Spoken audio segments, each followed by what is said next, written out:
श्रीलक्ष्मी श्रीमहालक्ष्मी क्षीरसागर कन्यका उत्तिष्ठ हरिसम्प्रीते भक्तानां भाग्यदायिनी।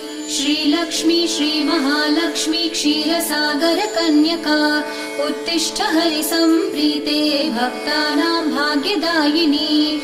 उत्तिष्ठोत्तिष्ठ श्रीलक्ष्मी विष्णुवक्षस्थलालये उत्तिष्ठ करुणापूर्णे लोकानां शुभदायिनी। उत्तिष्ठोत्तिष्ठ श्रीलक्ष्मी विष्णुवक्षस्थलालये उत्तिष्ठ करुणापूर्णे लोकानां शुभदायिनी।